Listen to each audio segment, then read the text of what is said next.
cahaya, hingga ku terjaga segera dari tidurku malam itu dan mimpi yang mesra.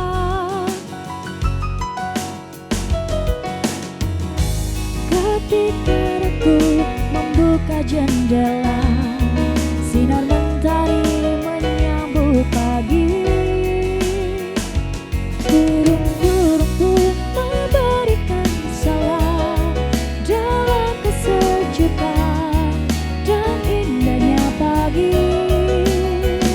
Seandainya suasana pagi ini kan sepanjang hari, betapa bahagia.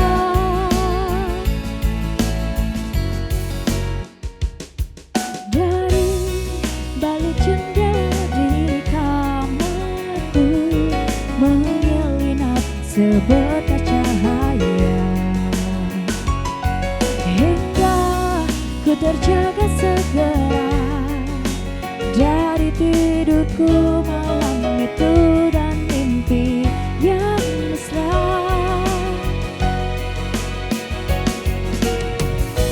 Ketika aku membuka jendela, sinar mentari menyambut pagi.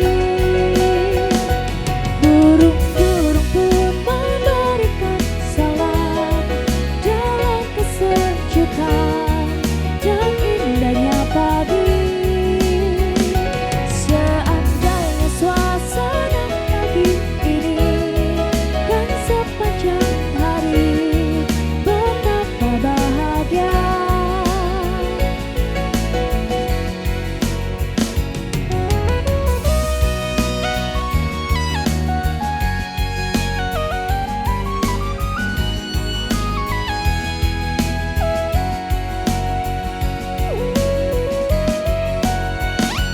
Burung-burung pun memberikan salam dalam kesejukan dan indahnya pagi. Seandainya suasana pagi ini kan sepanjang hari, betapa bahagia. Tanpa terasa siang kan menjelang, hari pun berganti, aku pun berlalu. Burung-burung pun memberikan salam, selamat pagi, betapa bahagia.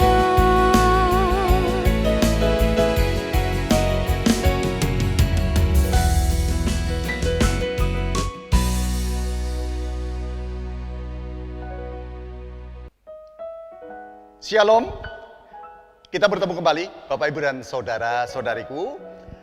Berbahagia karena kesempatan kedua di bulan Januari di tahun 2021 ini kita bisa bersumpah melalui channel Anjang Sony, dan ya, mari kita saling menguatkan, kita saling memotivasi, sebab pada kenyataannya hidup yang saya hadapi dan yang panjenengan hadapi tidak mudah. Ada saat di mana saya lemah, tapi ada saat di mana panjenengan juga yang lemah. Maka ketika kita saling menguatkan, maka spirit itu harus terus kita bangun. Sebab ketika kasih dinyatakan, kasih itu tidak hanya untuk kepentingan diri sendiri, tetapi untuk kepentingan orang lain juga. Dan Allah adalah sumber kasih itu. Bapak Ibu, ayo bangunlah hidupmu dengan optimis gitu. Come on, ayo optimislah. Ketika tadi Bapak Ibu mendengarkan suara Dinda dan iringannya dari Mas Tinus, lagunya Chrisye, Pagi begitu judulnya. Apa yang diingatkan? Apa yang diingatkan? Ya saat kita bangun pagi itu yang diingatkan. Sebagian orang bangun pagi dengan perasaan yang enggan. Ngapain aku bangun pagi, masalahku banyak. Ngapain aku bangun pagi, kepalaku pusing. Ngapain aku bangun pagi? Aduh, banyak masalah yang harus saya selesaikan. Sehingga mau bangun aja rasanya males. Kepala udah pening, dada udah tidak nyaman. Setiap pagi bukan disambutnya dengan rasa sukacita, dengan rasa syukur, tetapi bangun pagi justru disambutnya dengan perasaan ngeri. Kenapa ngeri? Aduh, banyak sih hal-hal yang harus saya selesaikan hari ini. Banyak sih PR-PR yang masih harus saya kerjakan, dan itu sangat berat, dan semuanya berat. Bapak, Ibu, dan saudaraku, bahkan anak-anakku, sambutlah pagimu. Syair lagunya Krisya tadi apa? Sambutlah pagimu, buka jendela kamarmu, biarlah matahari pagi menyelinap masuk ke kamarmu, supaya ada spirit yang baru. Burung-burung menyapa, alam menyapa, dan mengajarkan kita pada apa? Sikap yang percaya diri gitu. Ya. Overconfident jangan, tetapi percaya dirilah bahwa pagi itu ada karena Tuhan yang mengadakan. Pagi itu ada bukan tiba-tiba ada, tetapi karena Tuhan yang mengizinkan kita bangun pagi. Dan kalau Tuhan tidak mengizinkan kita bangun pagi, selesai sudah kita. Saat tidur kita bablas. Ya. Tetapi ketika kita masih diizinkan bangun pagi, artinya apa? Kita masih bisa melihat kehidupan. Kita masih bisa merasakan kehidupan. Kita masih bisa menikmati kasih dan hadirat Tuhan. Sang pemazmur di dalam Mazmur 119 ayat 147 itu mengingatkan kita. Pagi-pagi buta aku bangun dan berteriak minta tolong. Aku berharap pada firman-Mu. Sang pemazmur berkata begitu. Dia Nabi Allah. Relasi dengan Allah dekat. Tetapi dia selalu membangun komunikasi, perjumpaan, dan dia terus akan membangunnya itu dengan baik, secara rutin, yang menjadikan sang pemazmur selalu memiliki sikap yang percaya diri bahwa untuk menyambut pagi, menyambut pekerjaan hari ini, menyambut aktivitas yang akan dijalani, menyambut persoalan yang akan kita jumpai, dan menyambut berbagai macam manusia dengan berbagai macam karakter yang akan ketemu dengan kita, tidak membuat kita lalu pesimis. Tetapi membuat kita terus percaya bahwa Tuhan yang mempunyai hari. Tuhan yang mempunyai hari, bukan saudara, bukan saya. Nyawamu, nyawaku milik Tuhan. Hartamu, hartaku milik Tuhan. Kepandaianku, kepandaianmu milik Tuhan. Bahkan pengalamanku, pengalamanmu milik Tuhan. Coba bayangkan beberapa saat ini saya ikut bersedih karena teman-teman pendeta saya di usia yang masih sangat belia, mereka harus berada pada posisi yang ya mau tidak mau kembali ke rumah Bapa, menerima kasih Bapa dengan caranya Bapa. Dan pendeta-pendeta muda ini harusnya semangatnya untuk hidup masih luar biasa, semangatnya untuk melayani masih luar biasa, semangatnya untuk melayani jemaat masih luar biasa. Semangatnya untuk membangun kehidupan rumah tangga masih luar biasa. Tapi kalau Tuhan sudah tidak mengizinkan lagi, gimana? Ya sudah, sampai di situ. Nah, panjenengan yang masih diberi kehidupan, come on, ayo. Ayo. Jangan kalah. Jangan menyerah. Ayo, come on, ayo. Ya, bangun sikap optimis. Bangun sikap rasa percaya diri. Yakinkan kepada diri. Percayakan segala pergumulanmu, keberadaanmu kepada Tuhan. Yang terbiasa bangun pagi-pagi dan meminta pertolongan kepada Tuhan tidak hanya sang pemazmur loh ya. Ya. Yesus sebagai firman yang menjadi manusia, walau dia punya kekuatan adikodrati, kekuasaan adikodrati, Tetapi di dalam Injil Markus pada pasal 1 ayat 35, Yesus punya kebiasaan pagi-pagi benar, dia pergi keluar mencari tempat yang sunyi dan berdoa. Artinya apa?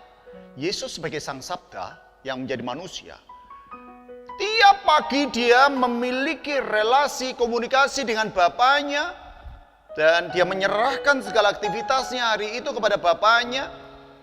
Walaupun di dalam dirinya ada kekuatan adikodrati, ada kekuasaan yang diberikan kepada Bapaknya. Ingat, Matius 28 ayat 18 bunyinya apa? Kepadaku diberi segala kuasa baik di surga maupun di bumi. Tuhan Yesus mengatakan kepadaku diberi segala kuasa di surga maupun di bumi. Tetapi Yesus tetap mengajarkan kepada kita, yuk tetaplah rendahkan dirimu di hadapan Allah. Rendahkan. Bahkan ketika engkau berada pada titik yang benar-benar membuat engkau merasa tidak lagi mampu untuk melangkah, ayo rendahkan dirimu. Merendah serendah-rendahnya. Ya, ada nasihat sih dari buku yang saya baca dari Dr. Dale Carnegie. Dia mengingatkan kita bahwa ya, hidup itu harus kita hadapi dengan segala konsekuensi, dan konsekuensi yang paling berat itu harus sudah kita bayangkan. Ya, kalaupun toh tidak terjadi, puji Tuhan. Kalaupun toh terjadi, kita bisa siap menghadapinya. Tetapi ingat, jangan sendiri, jangan sendiri. Nggak bisa kita sendiri. Harus bersama Tuhan. Harus bersama Dia. Yakinkan dirimu bahwa Tuhan tidak akan pernah berhenti di dalam membersamai panjenengan dan saya. Tidak pernah berhenti. Ya, seperti perenungan-perenungan sebelumnya, saya selalu mengingatkan Tuhan nggak pernah berhenti. Kenapa? Karena Anda dan saya miliknya. Ya, Anda dan saya orang yang dikasihinya. Panjenengan semuanya, saudara-saudariku, Yangkung, Yang Uti, anak-anakku semuanya, Anda semua milik Tuhan. Maka ketika kita hidup di dunia ini, tidak mungkin Tuhan membiarkan kita. Ya, bahkan kesannya Allah membiarkan, padahal no, bagi saya, enggak, Dia tidak akan pernah membiarkan kita.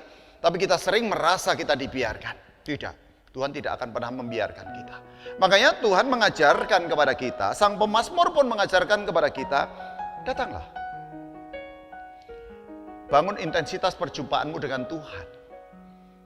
Buka harimu dengan optimis. Jangan buka harimu dengan pesimis. Bangun pagi dengan yakin bahwa hari ini Tuhan sediakan berkat buat saudara-saudara dan saya. Amin. Tuhan sediakan berkat. Tuhan sediakan kesembuhan. Tuhan sediakan pemulihan. Tuhan sediakan kasih sayang. Tuhan sediakan apa? Semangat. Ya, semangat untuk kita menyambut hari ini, menyambut hidup dan menatap masa depan dengan yakin. Percayalah, Tuhan selalu besertamu. Selamat menyambut harimu. Jangan pernah mundur. Melangkahlah.